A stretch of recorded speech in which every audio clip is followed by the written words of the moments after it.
नमस्ते दोस्तों, मैं एस्ट्रो ज्योति आज की बात में आप सबका स्वागत करती हूँ। आइए आज की बात कर लेते हैं। आज बड़ा ही अच्छा दिन है, सोमवार का दिन है, सप्ताह का पहला दिन है। तो आज शिव मंदिर जाइए। वैसे ही शिव जी का दिन चल रहे हैं, चौमासे चल रहे हैं, चतुर्मास चालू है, तो शिव जी की पूजा आराधना करें। ओम नमः शिवाय का जाप करते रहें तो दिन सफल होगा। मैं वास्तु से शुरू करती हूँ और आज की खास बात ले लेंगे और कृष्ण कथा में हम थोड़ी सी ज्ञान की बातें करेंगे, तो अंत तक बने रहिए और लाभ उठाइए। हम स्टडी रूम के रंग के चुनाव के बारे में बात कर रहे हैं। स्टडी रूम, बच्चों का स्टडी रूम में कौन सा रंग होना चाहिए? हल्का पीला, हल्का गुलाबी रंग, हल्का हरा रंग करवाना बेहतर होता है। पीला रंग विद्या का होता है और हरा बुद्धि के देवता का होता है। इससे बच्चे की बौद्धिक क्षमता में वृद्धि होती है। तो ये थी स्टडी रूम के बारे में। और बच्चे की स्मरण शक्ति भी अच्छी होती है ये रंग, हल्के रंग लगाने से। ये थी वास्तु की बातें। अब योग और तिथि की बात कर लेते हैं। सप्तमी तिथि सुबह 7:55 तक थी, उसके बाद अष्टमी तिथि लग गई है। आज शाम 4:26 तक शुक्ल योग रहेगा।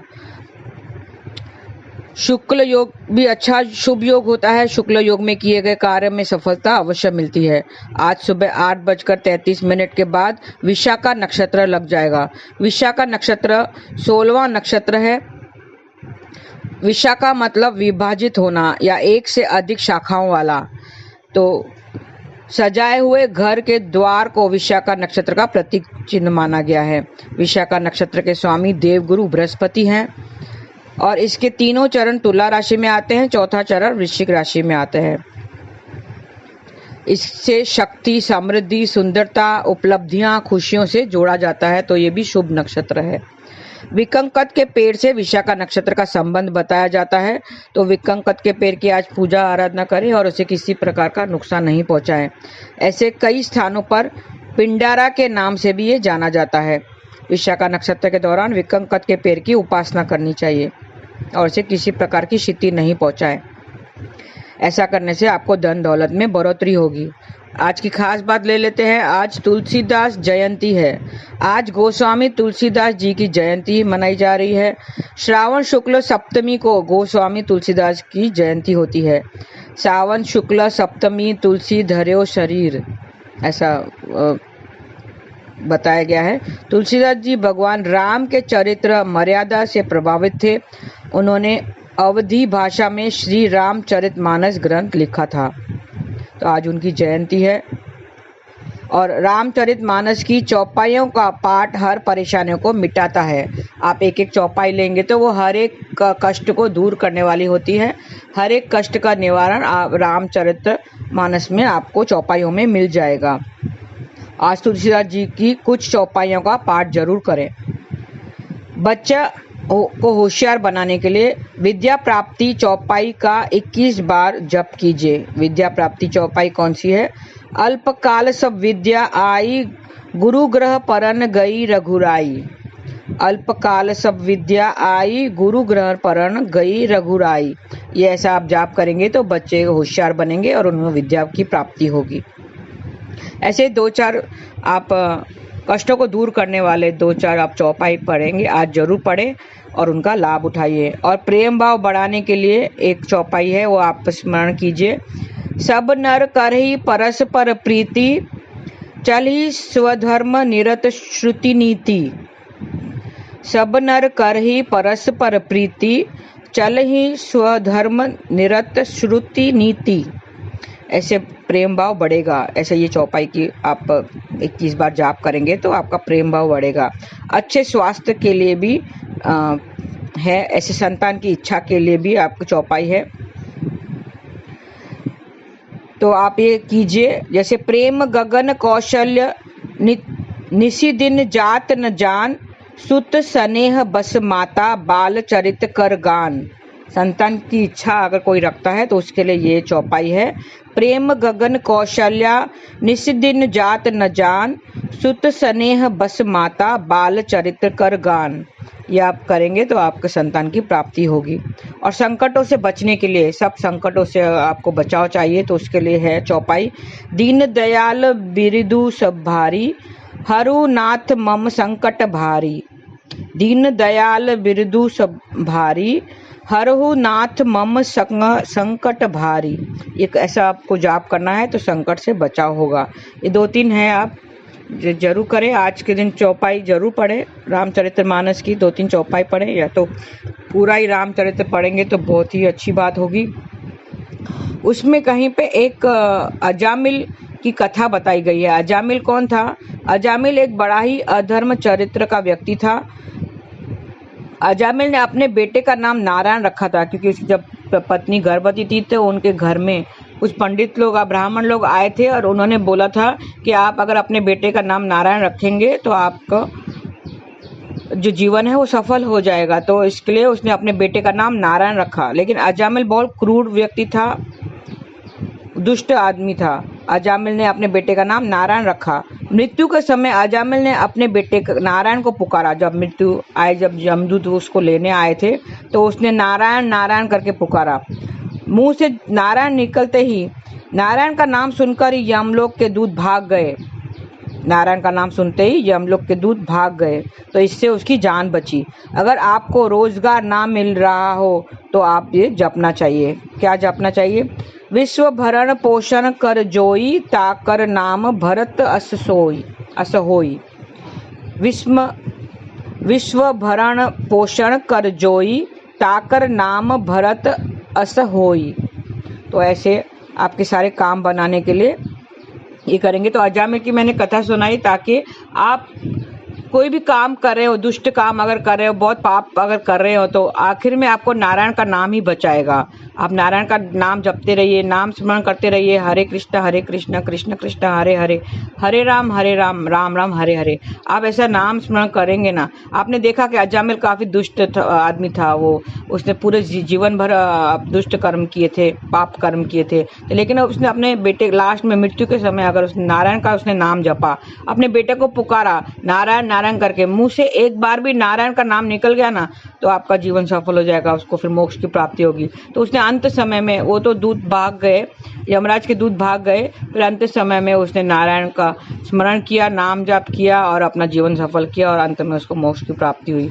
तो इस तरह से कितने भी पाप कर्म क्यों न करें हो, ईश्वर कहता है, कृष्ण कहता है कि आप कैसे भी हो, वो भेदभाव नहीं करता। आप कैसे भी हो, अच्छे हो, बुरे हो या पाप कर्मी हो, जो पाप कर्मी है उनको तो पहले नारायण का नाम उनके करीब जाना चाहिए और नाम स्मरण करना चाहिए ताकि उनका भला हो जाए, उनका जीवन सफल हो जाए। तो ऐसे नाम स्मरण करते रहिए।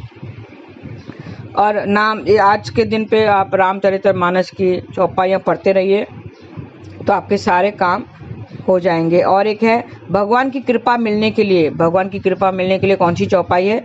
सीताराम चरत रति मोरी, अनुदिन भय अनुग्रह तोरे। सीताराम चरण रति मोरे, अनुदिन बरे अनुग्रह तोरे। ये ऐसा आप ना ये करते रहिए, चौपाई ऐसा दोहराते रहिए 21 बार, तो आपका भगवान की कृपा आपको मिलेगी। तो इस तरह से आज का दिन व्यतीत कीजिए। और आज श्रावण महीने का चौथा सोमवार है आज। और दूसरी अच्छी बात है, श्रावण महीने का आज चौथा सोमवार है। सावन के सोमवार का शास्त्रों में बहुत महत्व बताया गया है। आज भगवान शिव की पूजा आराधना करने का विधान है। जीवन में हर प्रकार के सुख सुविधाओं की प्राप्ति होती है। आप अगर 16 ये जो कर रहे हैं सोमवार, आपके ये चौथा सोमवार है, तो जैसे मैंने पहले सोमवार में बताया था, पहले 3 सोमवारों में मैंने बताया था आपको शिव मंदिर जाना है और अभिषेक, जलाभिषेक करना है, या तो गंगा जल मिला के आप अभिषेक कीजिए तो आपकी सारी इच्छाएं पूरी होगी। जीवन में हर प्रकार के सुख सुविधाओं की प्राप्ति होती है। तो आप शिव मंदिर जाइए और ओम नमः शिवाय का जाप करके दिन व्यतीत कीजिए। तो ये थी आज की बातें। और आज की तिथि अष्टमी के दिन नारियल का सेवन करने से बचें। नारियल का सेवन नहीं करना चाहिए, इसमें अशुभ परिणाम मिलते हैं। अष्टमी तिथि को नारियल का सेवन नहीं करना चाहिए। और घर से निकलते समय चीनी आप खा के निकलिए तो आपका दिन सफल होगा। तो आइए हम कृष्ण कथा में हम बात करते हैं। आजकल लोगों को सहन शक्ति कम हो गई है, लोगों की सहन शक्ति कम हो गई है और तनाव बढ़ते जा रहा है। काम का तनाव, घर में बीवी से तनाव बढ़ता है, पति को ज़्यादा तनाव होता है, या पत्नी को तनाव होता है, किसी न किसी कारण वो तनाव लेते हैं, स्ट्रेन लेते हैं, या काम का हो, बोझा हो, या घर का हो, बच्चों का हो। तो इस तरह से स्ट्रेस, तनाव बढ़ने से बात पर गुस्सा आता है। वैसे तो सारी बीमारियां तनाव से ही होती है। ऐसे स्टडी ने बताया है कि तनाव बढ़ने से गुस्सा में सेहत बिगड़ती है। हाइपरटेंशन से ब्रेन हैमरेज का खतरा हो सकता है। स्ट्रेस टेंशन से आर्टरीज ब्लॉक होने का डर होता है और हार्ट अटैक के चांसेस बढ़ जाते हैं। तो ये सब बीमारियां हो सकती हैं। क्या क्या हो सकता है? हाइपरटेंशन होता है, फिर उससे ब्रेन हैमरेज का खतरा होता है। स्ट्रेस और टेंशन से आर्टरीज ब्लॉक होने का डर रहता है और हार्ट अटैक से चांसेस भी बढ़ जाते हैं। तो आपको गुस्सा नहीं करना चाहिए। गुस्से पे बुद्ध ने भी कुछ बताया है। बुद्ध ने क्रोधी शिष्य को समझाया कि क्रोध से एकाग्रता भंग होती है और क्रोधी व्यक्ति मानसिक हिंसा करने लगता है। गुस्सा हमारे व्यक्तिगत, आर्थिक, पारिवारिक और सामाजिक जीवन को बर्बाद कर देता है। पूरा जीवन बर्बाद हो जाता है गुस्सा अगर आता है। इंसान गुस्से वाला होता है। क्यों होता है? क्योंकि स्ट्रेस ज़्यादा होती है तो उससे गुस्सा आता है और गुस्से से वो व्यक्तिगत, आर्थिक, पारिवारिक और सामाजिक जीवन को बर्बाद कर देता है। गुस्से से सही गलत का ध्यान नहीं रहता है और व्यक्ति ऐसे शब्द कह देता है जिसके वजह से रिश्ते टूटने की कगार पर पहुंच जाते हैं। गुस्सा कैसे नुकसान पहुंचाता है, ये बात बुद्ध ने अपने शिष्य को समझाई थी। एक दिन गौतम बुद्ध अपने शिष्यों के साथ बैठे हुए थे। बुद्ध बहुत शांत दिख रहे थे।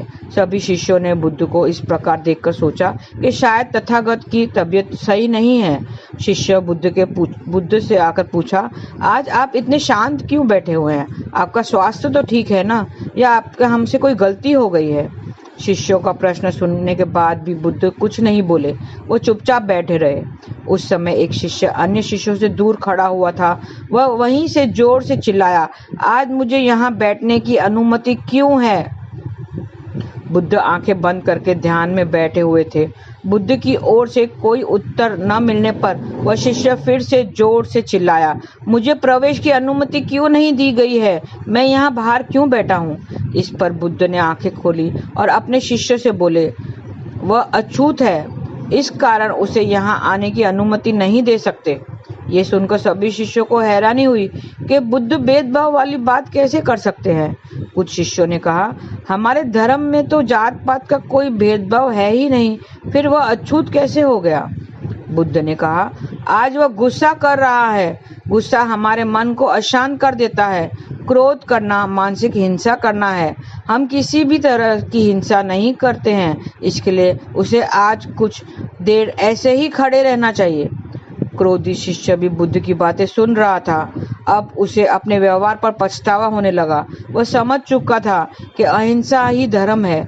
क्रोध की वजह से रिश्ते टूट सकते हैं। वह बुद्ध से और अपने साथियों से दूर हो सकता है। इसके बाद उसने बुद्ध और अपने शिष्यों के सामने संकल्प लिया कि अब वह कभी भी गुस्सा नहीं करेगा। हमें भी गुस्से से बचना चाहिए। गुस्सा काबू करने के लिए मौन धारण करें, मेडिटेशन में जाएं, ध्यान करें। ध्यान करने से मन शांत रहता है और विपरीत समस्याओं में भी एकाग्रता बनी रहती है। हम गुस्से से बच सकते हैं। कभी भी आपको लगे कि आपका मन गुस्से में आ रहा है या किसी और की वजह से आपको गुस्सा आ रहा है, तो आपके मन को शांत करें और ध्यान में बैठ जाइए, मेडिटेशन कर लीजिए। अब सब बातों को भूलकर आप ध्यान में गिनती में ओम का स्मरण कर सकते हैं या उल्टी गिनती गिनना शुरू कर सकते हैं। तो ऐसे गुस्सा निकल जाएगा, तो आपको मन शांत हो जाएगा और एकाग्रता बढ़ सकती है। तो ऐसे करने से आप गुस्सा नहीं करना चाहिए। गुस्सा अपने जीवन को बर्बाद कर देता है। तो आज के लिए बस इतना ही। आप नाम स्मरण करते रहिए, हरे कृष्णा कृष्ण कृष्ण हरे हरे, हरे राम राम राम हरे हरे। आज के लिए बस इतना ही। धन्यवाद। आपका दिन शुभ रहे।